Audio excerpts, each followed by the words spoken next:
All right. Hello again. I'm with the West Virginia Farmers Market Association. Our mission is to strengthen the capacity of West Virginia farmers markets around our state and help them to positively impact the communities that they serve, as well as provide education, advocacy in matters related to food and local healthy access.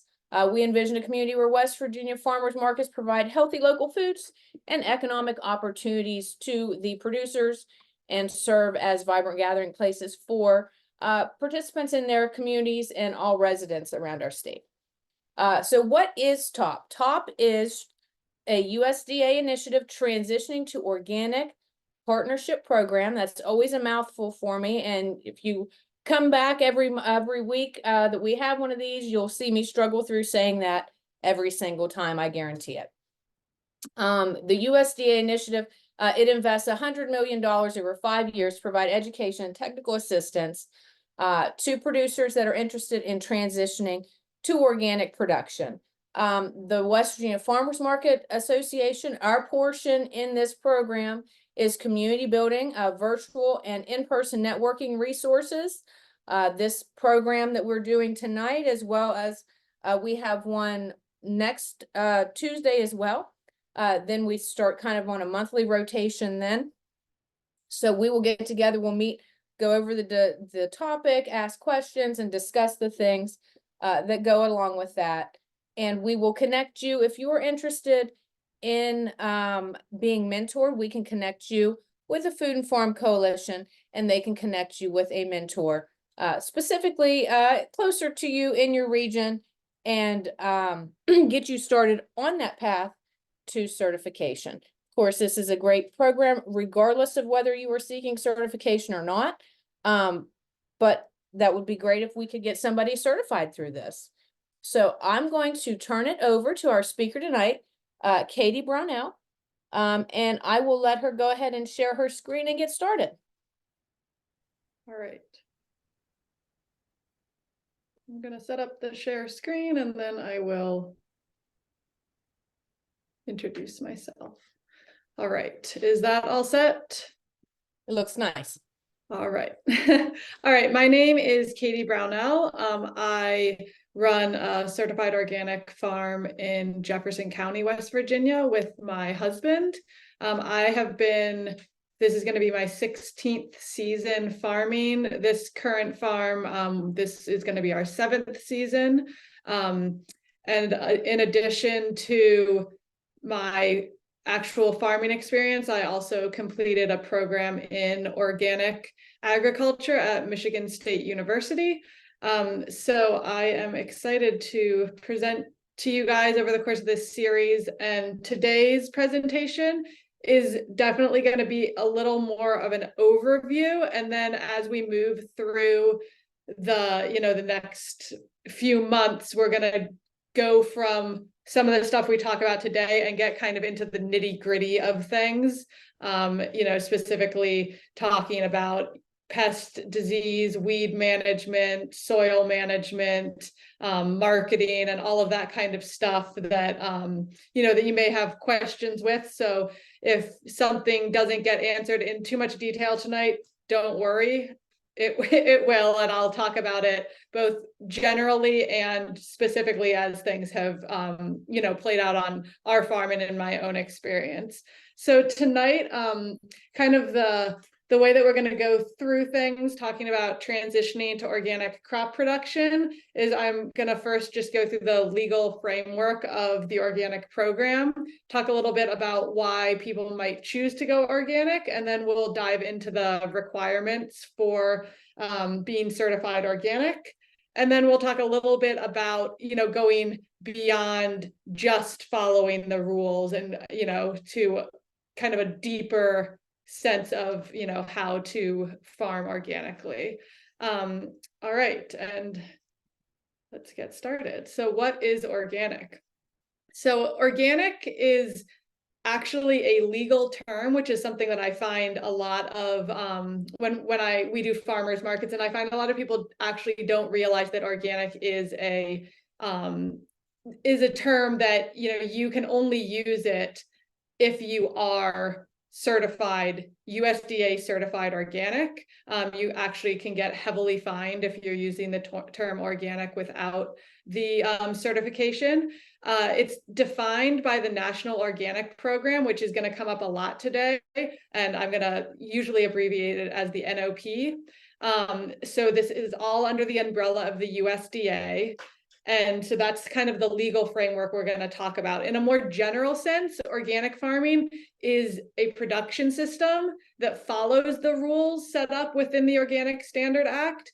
But as part of this, it is a system of farming that uses cultural, biological, and mechanical practices that promote and conserve biological cycles, ecological balance, and biodiversity. So all of those things that you might think of organic as, the ethos of it is actually written into the NOP program. So that's actually stuff that you are required to have as part of your farm. So what is the National Organic Program? So it was established in 1990, although being certified organic wasn't actually a possibility until, I believe, 2000.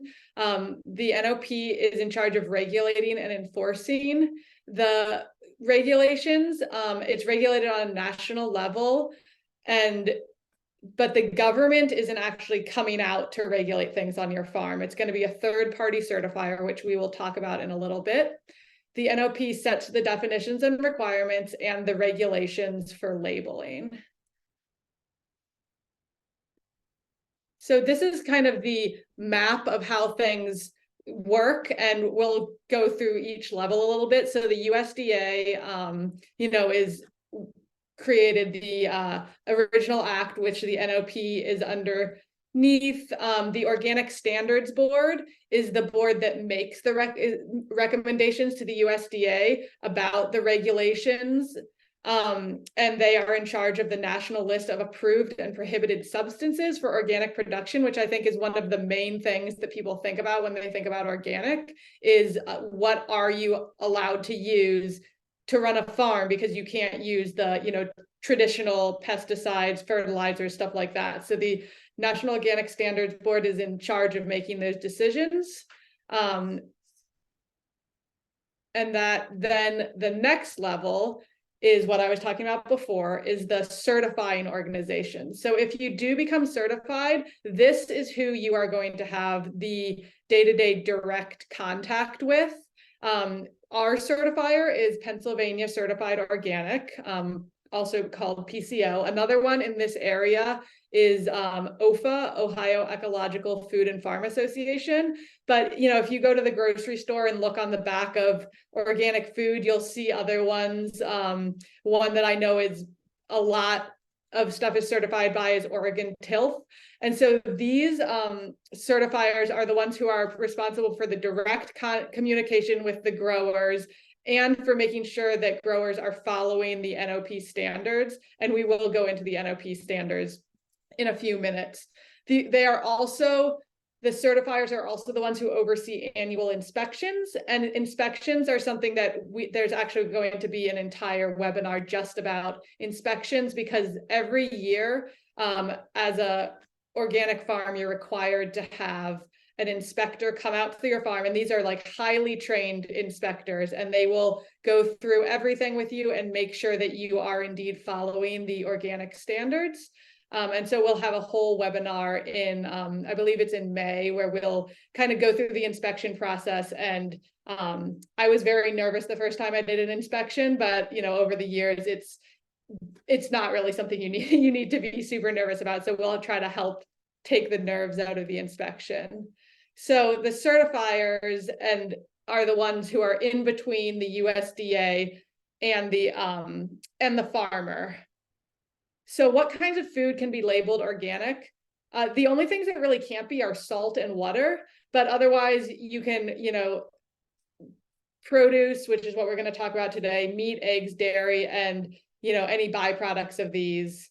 There will be a webinar in I believe, July, where we'll talk about livestock, but today we're going to specifically concentrate on crops. And you'll see up in the side of the screen, the USDA label. That is a label that you can only use when you are certified organic. So if you see that label, you know that that farm has, completed the full certification process and, is continuing to follow the standards.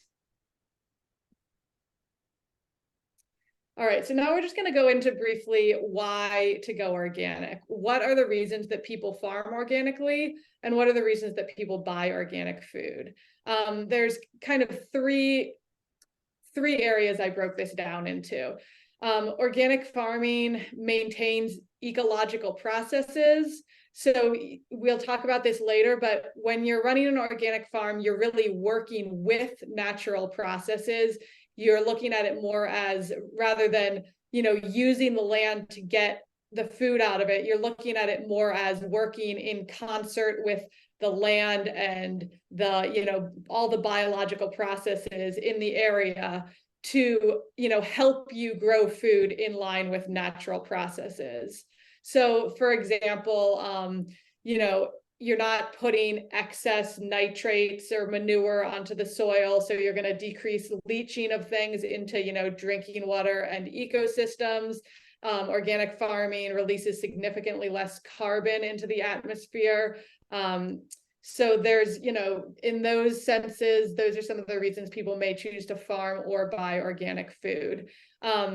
Further, maintaining healthy ecosystems. You're not killing things off with broad spectrum pesticides that are going to kill off beneficials as well as, problematic pests. Creating a diverse farm is very in line with a natural ecosystem where you're growing a lot of different types of things. Because like if you just go out into a field or go out into the woods, you're mostly seeing a variety of plants growing. It's not just, one thing. So by doing this, we'll talk about this more later, but diversity is a huge component of organic farming in a variety of ways that we'll get into as the webinars progress.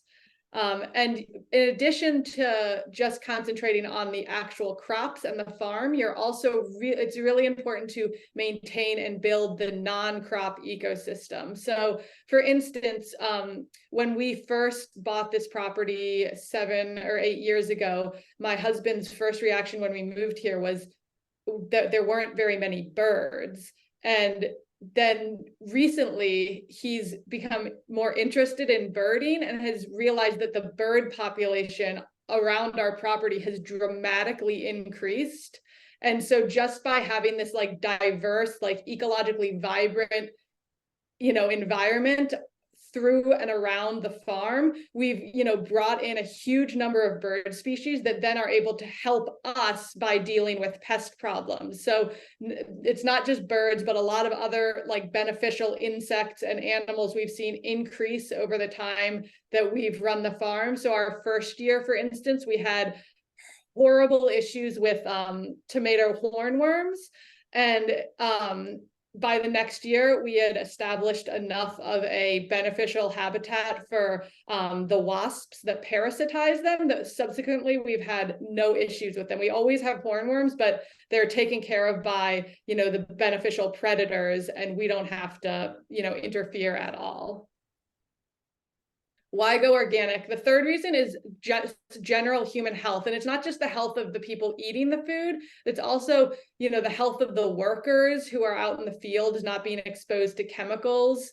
Pesticides are designed to kill and harm living things, and we are living things. So, pesticides are not a great thing to be around or to ingest. And so organic farming is helping decrease the amount of those in the environment and the people who are exposed to them. And again, this isn't just the people who are buying organic, this is the people who are, out in the field raising the food. And there, there's also just generally been an increased antibiotic resistance, which, organic meat is, not going to be dealing with antibiotics, and it's going to help with some of those issues.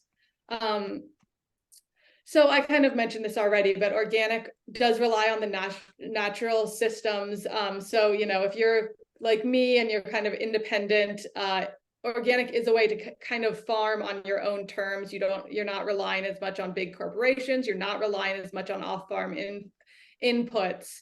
And, you're just generally working to improve your little piece of the world.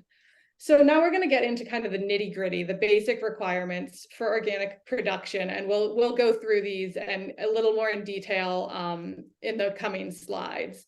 So number one is the land requirements, which means that you cannot use synthetic pesticides or fertilizers, including for the 3 years prior to the first harvest. So that is the transition period.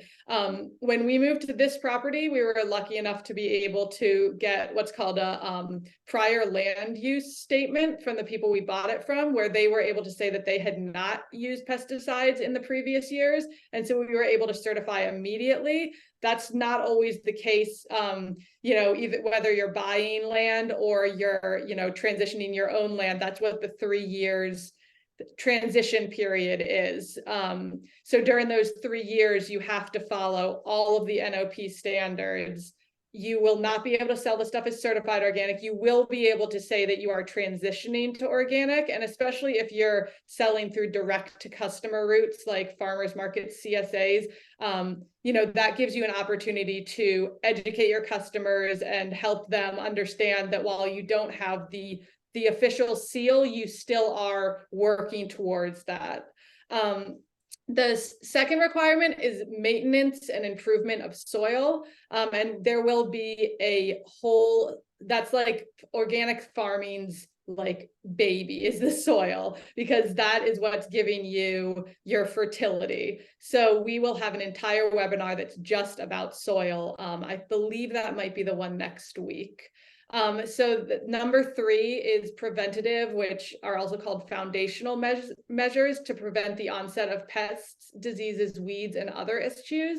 So this means that you are doing things, and again, this is all going to be discussed in one of the upcoming webinars, but you are required to do things like use row cover to protect crops from bugs, or, plant things at a proper distance to help with airflow and decrease disease issues before you do things that are considered reactive measures, like, spraying the crop with, soap or something like that. That's going, you have to show in your inspection and in your yearly reapplication that you are indeed doing preventative things before you are doing reactive things. Number 4, you have to be certified by a USDA approved third-party certifier. Number 5, you have to annually reapply, submit organic systems plan, which we will talk about in a few webinars, and have consistent record keeping. The records you must keep for 5 years. We will also talk about the records in one of the future webinars. Record keeping tends to be one of the things that I hear the most that kind of scares people off from organic. And so we're going to go through that and kind of try to break it down to make it less intimidating. And then number 6 is the annual inspection, which I got into a little bit. And again, that there's going to be an entire webinar where we'll talk about that. And my husband is a organic inspector, and so he will come for that one too. So I can kind of give you the side from the farmer side, and he can, give you some insight into from the inspector's side. So we're going to go into each of these points a little bit more now. So number 1, which is the land requirements, no use of synthetic pesticides or fertilizers, including for 3 years prior to the first harvest. So what I have here, these are the actual National Organic Program, the sections that address some of these things. So this is what the actual requirement is that as an organic producer, you need to follow, or as a transitioning producer, you need to follow. So I did not put every single thing. As you can see, you kind of have to drill down into some of these, but you can have no prohibited substances for the period of 3 years immediately preceding harvest. You have to have defined boundaries and buffer zones. And you have to, every year I have to submit a map. I have to show where everything is grown. I have to show the distance. I was actually just out there a couple weeks ago, remeasuring all the distances between us and our neighbors so that I could, provide information about the buffers we have from neighbors. So yes, land requirements are, obviously land is the key to growing food, and the land requirements are, the first and foremost aspect of organic farming. Number 2, maintenance and improvement of soil health. We are going to discuss this, as I said, a lot more next Tuesday on March 12th. But just a quick overview, soil fertility is a requirement in the National Organic Program. You must manage crop nutrients and soil fertility through crop rotation, cover cropping, and application of plant and animal material, which would be, either leaf mulches or composts. And you have to be using tillage and cultivation practices that maintain or improve the physical, chemical, and biological condition of the soil and minimize erosion. And that is something that, that they will look at your farm when they come out for the inspection and, make sure that you are, in fact, following through on what you say that you're going to do. You cannot use fertilizers, or other materials that have synthetics in them. You can't put sewage sludge on the fields. And a kind of interesting, tricky one is that you cannot burn crop residue, except you can use it to suppress the spread of disease or stimulate seed germination. So we do, in fact, burn some crops. And those of you who grow will probably not be surprised. The primary crop that we burn after the season is done is tomatoes, because tomatoes are highly susceptible to foliar diseases. So those come out of the ground, and once they've dried out, we burn them so that we don't have that matter sitting around for the next season to then spread diseases back onto the crops. So soil nutrient management. Organic farming really starts with the soil. Soil health, you're achieving it through crop rotation, crop diversity. You're feeding the microbes in the soil. That's really the key thing, is those microbes in the soil are doing the job that a synthetic fertilizer is mimicking. They are eating through organic matter and releasing the nutrients that the crops need in a much more sustainable and natural way that's going to reduce leaching, and it's going to help feed the crops over the long term. And then cover cropping and all of these things we'll talk more about next week. Cover cropping is another key component of organic farming. Right now in the winter, we have, almost every bed is covered in some sort of cover crop to prevent compaction from winter precipitation, to prevent nutrient loss, protect the soil from weeds growing. And so all of these things are ways to, keep your soil healthy and happy, because your soil really is the key to feeding your plants. Crop rotation, again, this is something that is encoded in the NOP. And the goal of it is, maintaining, improving soil, organic matter, pest management, nutrient management, and preventing erosion. So number 3 is preventative measures to prevent the onset of pests, diseases, weeds, and other issues before reactive measures are taken. This, again, will be discussed more in webinar number 3 on April 9th. But this, I think, is the thing that people think of the most when they think about organic farming, is inputs. What can you use? Or even more basically, how do you do it in organic farming if you can't use the things that we think of as the tools for farming?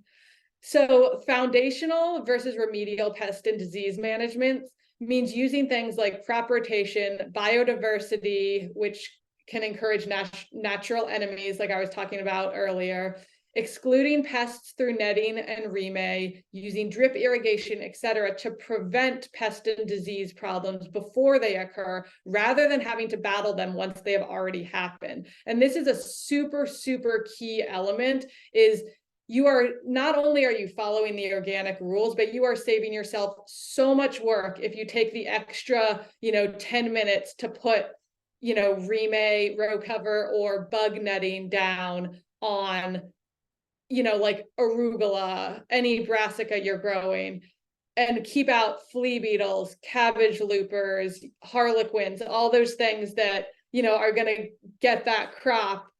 Suddenly you don't have to worry about that. You've covered it up. Stuff's not going to get in there. You're not in a position where you're having to like go out and spray something, because you've set the crop up for success. And, again, this is encoded in the NOP. You have to use management practices to prevent pest, weed, disease. Here are listed some of them. And when the practices listed above are insufficient, then a biological or botanical substance, or a substance included in the national list of allowable substances, can be used to prevent, suppress, or control. However, you have to document all of this. And this is, again, stuff that we will talk about going forward. But yes, there are sprays that you can use in organic. They just are naturally occurring. You're not going to be spraying like Roundup or something that's a chemical that's created by humans. You're going to be spraying something like a biological, like we've used a few different biologicals on, like I was talking about tomatoes to help suppress foliar diseases. You can spray actual living biological microbes onto the leaves that do either one or both of these things. Either they can like actively attack the other microbes, or they can also just simply be taking up the space on the leaf and causing less room for problematic microbes to exist. So like there is indeed stuff that you can spray in organic production. It's just different, and it's not immediate the way, it's again going to be part of a systems ecosystem approach, where you're going to kind of look at the bigger picture and be taking more measures than just spraying something. I can just say very bluntly that you cannot be an organic farmer and rely on spraying. It just would not work. Who determines what products are and are not organically acceptable? So that is what we talked about earlier, the National Organic Standards Board. You can't use synthetics. You can't use something that would harm human health, soil, plant health, or wildlife. And the things that you use should promote and enhance biodiversity, biological cycles, and soil health. There are some non-synthetics that aren't allowed because they would cause harm, like rotenone can, kill bees. So here's the NOP standard discussing this. It's, and here's a few other things: no sewage sludge, no ionizing radiation, which I honestly don't even know what that is. And so how, as a producer, as you're transitioning or moving into this organic process, how do you know what the heck you're allowed to use? So one of the simplest things to use is just look for the OMRI label. OMRI stands for, I should have put that label on here, but you can easily look it up. It stands for the Organic Materials Review Institute. And one of the easiest things, they have an entire list on their website where you can search through it for the type of thing you're looking for, and it'll just tell you everything in that category that is OMRI approved. If it's OMRI approved, it's allowed in organic production. And then the other thing, and this is, a very important thing to choose a good certifier who, you're able to have good contact with, which we have always had with PCO, is talk to your certifier. Every time we introduce a new product that isn't OMRI listed, we contact our certifier. They either okay it on the spot, or it goes through a material review process. And then that you're always putting stuff you just don't want to get in a situation where you're, guessing and then putting something on your land which isn't organic, and you're, kicked back to having to take the land out of production for a year, and not sell stuff organically. So yes, I would recommend looking up OMRI, and recommend, doing your due diligence, finding a certifier so that you have somebody that you know you're going to be able to be in contact with, as much as you need to, especially in the beginning. We started off, I was, calling or emailing them constantly. Now I pretty much have my system down. We talk to them a couple times a year if something new comes up. And then I just wanted to quickly touch on GMOs. Certified organic necessarily means non-GMO. Words you want to watch out for when these are just some other words that could indicate that something is genetically modified.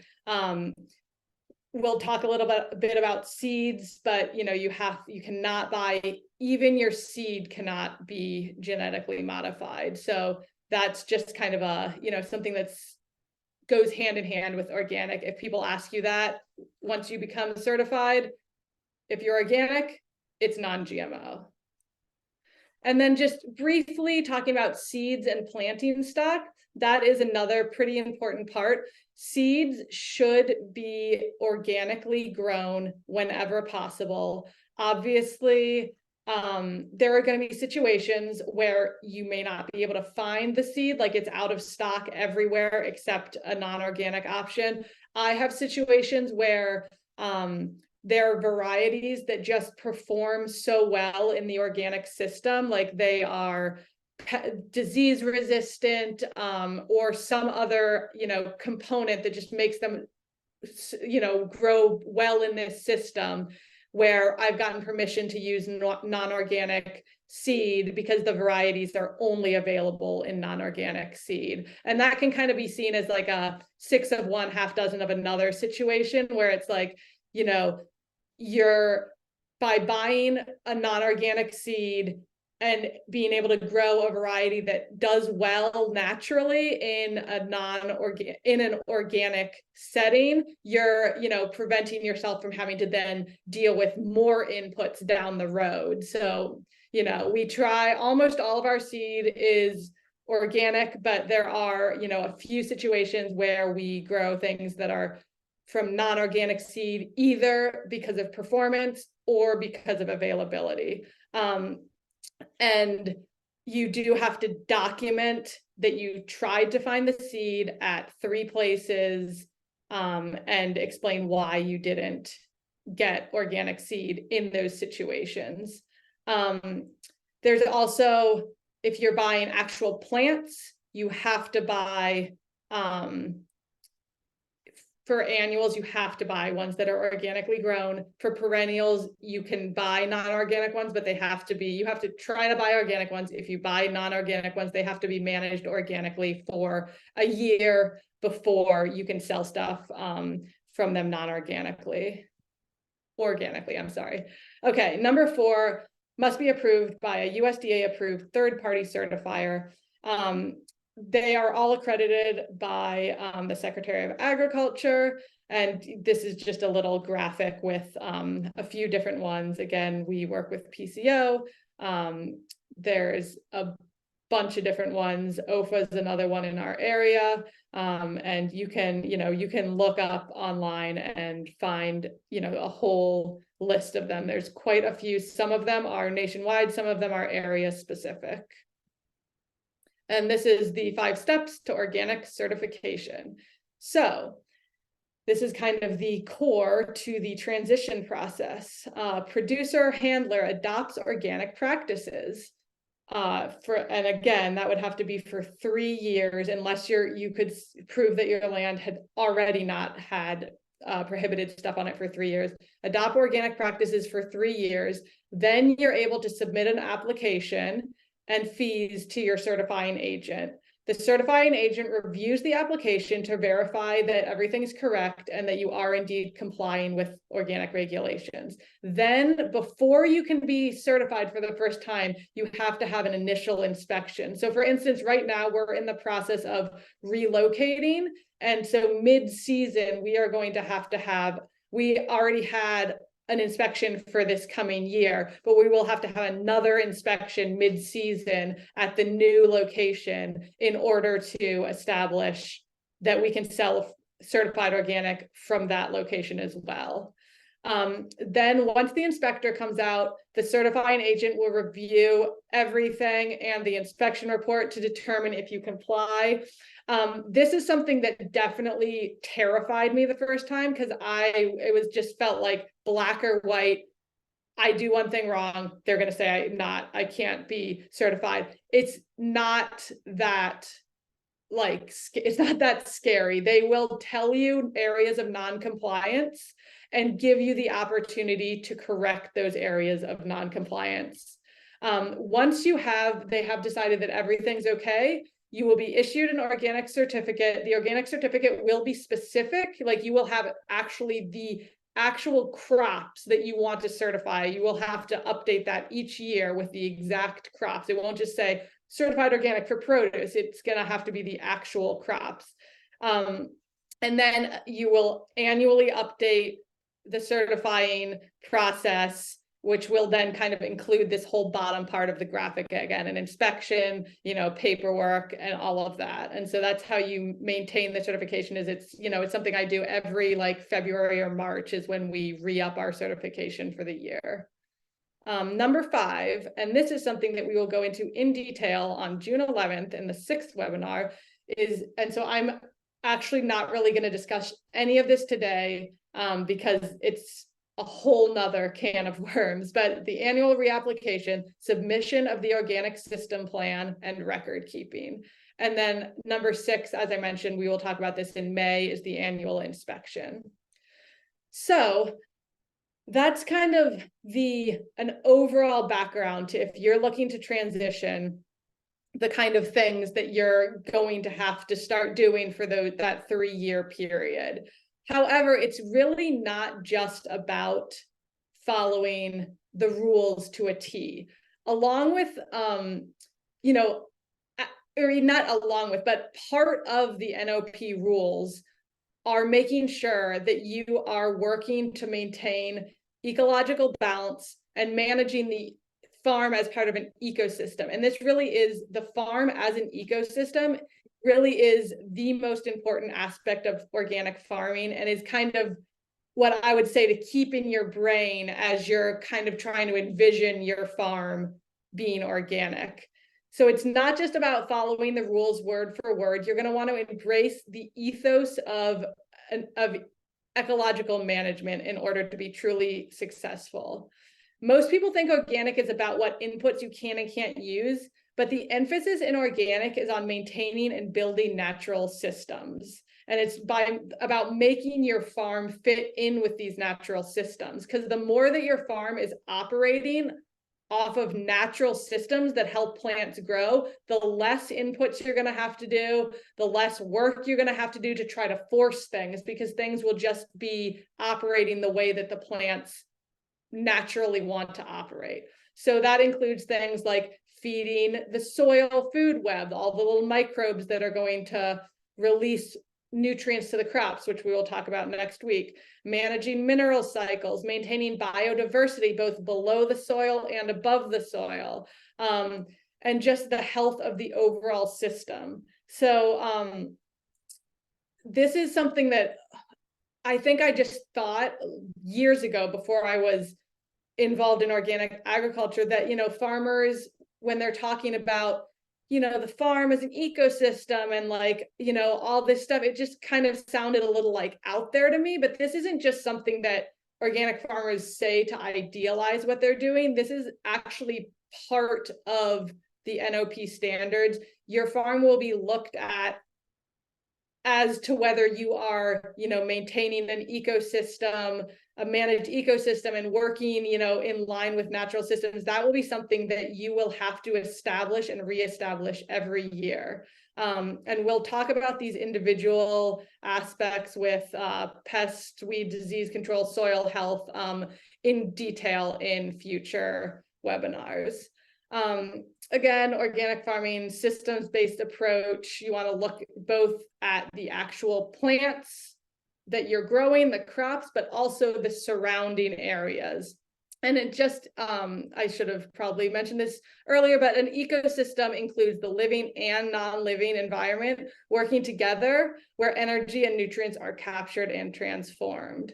So in the farm as an ecosystem, you've got living parts, you've got the plants, animals, microbes, you've got the farmer, you got fungi, you also have non-living parts, sun, water, soil, the machinery you're using, the nutrients that are cycling, and you're kind of trying to get all of those things to work, not just together, but, you know, to the benefit of what you're growing. So the more that you get your ecosystem working in line with your goals, the, you know, the less quote unquote work you're going to have to do to force things.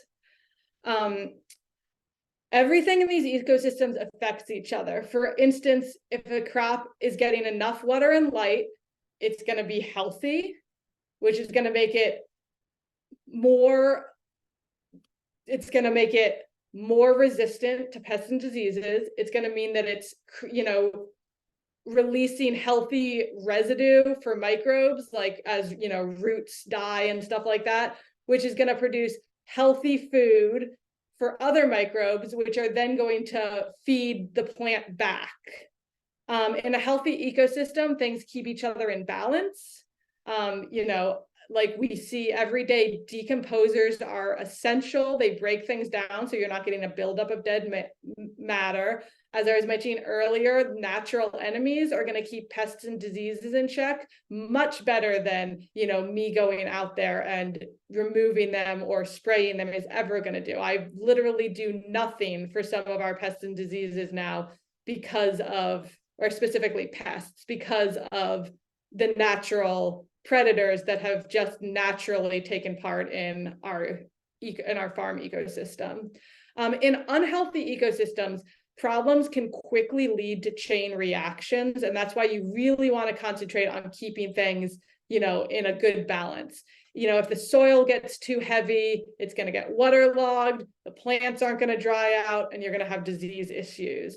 You know, one of the issues with pesticides is it's going to kill out, you know, some insects, including beneficials, and then suddenly you can see a spike in something that wasn't a problem before because, you know, the thing that got killed off, there's not the balance there anymore. Because even pests, they might be annoying, but they're still part of an ecosystem. They're still helping to keep other things alive. So if you knock an entire pest completely out of the mix, suddenly you might see something else pop up because the balance has been thrown off.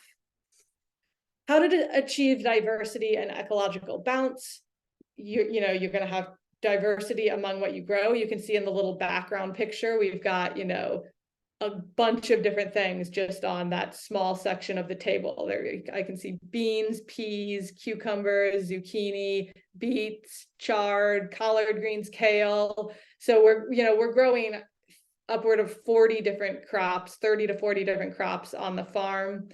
Then you're also looking at non-crop diversity. So just the surrounding area, the more diversity you have in other plants, the more you're going to encourage natural enemies. You also want diversity in the soil. The more microbes and other animal diversity underneath the soil, the more variety of nutrients and amounts of nutrients you're going to be releasing to the plants. So in overall ecological balance, the more things there are in your farm ecosystem, the more these will compete with and hopefully outcompete pests and diseases. And then just in general, you're, you know, having a healthy ecosystem, you're going to maintain natural cycles that are necessary for plants to grow to grow well and healthy. And that's something that we will discuss more in a couple webinars.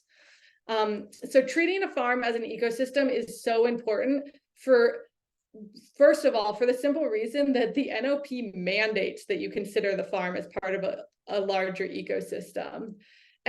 But like this is kind of the point I was getting at, where it's like, it's one thing to just follow the rules. Like, yes, that's the rule, so sure, do it because it's the rule. But also, the reason it's the rule is that organic farming, you're not relying on man-made substitutes for natural cycles. You are relying on those natural cycles to be able to, imitate what those that's the opposite, but the man-made substitutes are imitating the natural cycles. And so you are relying on these natural cycles to do the things you need to fertilize your crops, to keep pests and diseases under control. And so treating the farm as an ecosystem isn't just required of organic farming, it really is essential to operating a functioning organic farm in the long term. So we're winding down now, and so I was just going to quickly go through kind of the basics of transitioning to organic just as an overview. So how do you go from a conventional to organic on your farm? Simply put, you have to not use any of the substances prohibited by the NOP, by organic production, for 3 years before you can get certified as organic. And overall, you're following all the rules under the NOP for those 3 years. This period is called transitioning. This essentially means that the land you are growing on did not used to be organically certified, but you are currently growing on it following NOP standards with the goal of becoming certified organic. When a farm is going through this process, does the farm still need to be working with a certifier? So while we didn't go through the full 3-year certification process, I was working with our certifier starting close to a year before maybe more like 6 months before we actually started selling. Nope, that's not true. It was like a year and a half before we started selling, because they were just able to provide so much information. So I talked to our certifier and asked them this question, and he said that it really depends on if the particular certifier has an internal policy about that. But generally, I tell folks that they should apply for certification on the 3rd year of transition, but still need to have all auditable records on file for the entire transition period. So that includes seeds, seed packages, fertility inputs, harvest and sale records, etc. Basically, everything that you would have if you were already certified. If I was not certified organic, I don't think there is any way I could have that information together for 3 years without being in close contact with a certifier throughout that 3-year period, because that is information that some farms might keep, but I think a lot of farms are not going to keep the information to the degree that you need to be certified organic. I would highly recommend, as you're going through the process, to talk to a few certifiers, find somebody who's going to be willing to work with you through that 3-year period, and stay in touch with them, so that they can help you make sure that you are following everything. Because I mean, I can't imagine anything worse than getting to the 3rd year and finding out that in fact you were not following everything, even though you thought you were, and suddenly you're having to start over again.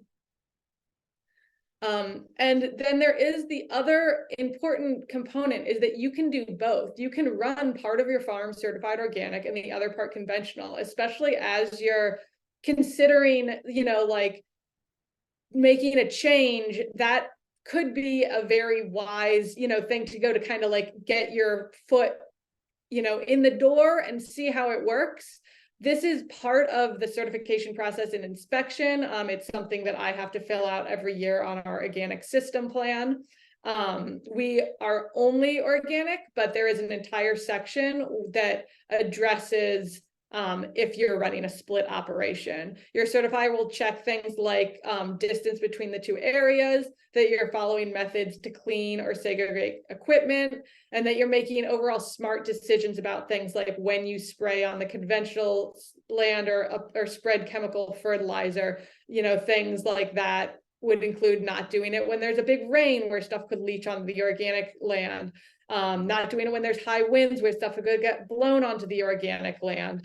But yes, it is possible to do both, and that would definitely be something else that you would want to touch base with a certifier about, and get their opinion on how that would work best in your operation.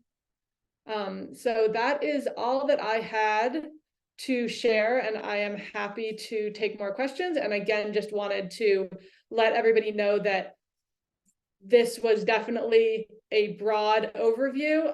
Hopefully it was not too overwhelming. Please come back for the future ones. We're going to get really into, each of those specific areas and talk about much more of the how to on the ground, how to's in the daily operations of the organic farm. Katie, thank you so much. What a wonderful presentation. Again, I would be remiss if I did not mention that this program tonight was paid for by the United States Department of Agriculture, Agriculture Marketing Service, the National Organic Program Transition to Organic Partnership Program. I do have a brief 5-question survey that I'm going to launch now. Well, maybe I won't launch it because it says that there's not one there. Well, maybe next time we will get to have something fun like that to happen. Okay. Thank you all for your time. As we talked about earlier, and Katie mentioned several times, we will have another class next Tuesday. It will be about soils. Same time, same place. I will send out the Zoom links at the end of the week, and then probably we'll send a reminder because I know that some people did not get my email. And we want to send it out twice to make sure that you do. So maybe I'll send out one and then Denise will send out one to ensure that everybody has them so that we can join and have some good conversation. Does anyone have any questions for Katie or comments that you would like to make now that her presentation is done? I have a question. This is Denise. I went to the OMRI website and I was looking for a list of certifiers. And just real briefly while you were talking, is there a list available there or is there another place that you can look for certifiers? So here, one second, I'm going to pull up that. So on the OMRI website, what you're going to find is the like inputs. So that's like, anything like that you're going to be spraying or applying to the land, all of that stuff's what's going to be on OMRI. For the certifiers, this is something I wish I had pulled up previously, but I did not. And so I am going to quickly see if I can find that list of organics. Because I actually had this up recently. All right, and then I can share the screen again.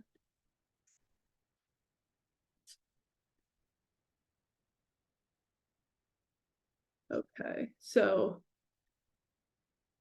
can you see my screen here? This is on the USDA website. I could actually, I could put this link into the chat thing if I can figure out how to do that, which I might not be able to right now. But if you go onto I literally just Googled list of organic certifiers, went onto the USDA website, and then it clicks you over to very slowly clicks you over to this. And it just, has a full, multi-page list that you can go through and you can click on each of them. And it'll give you, like, let's see if there's any, we'll just click on one random one. It'll give you contact information, their website, and what things that they're, can do. So like this place doesn't do livestock. So if you're trying to do a livestock farm, you probably wouldn't want to go with them.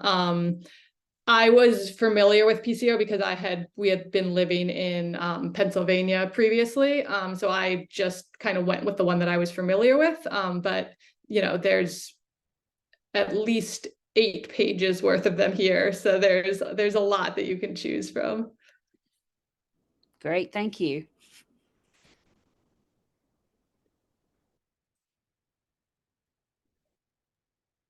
Did anyone else have any comments or questions?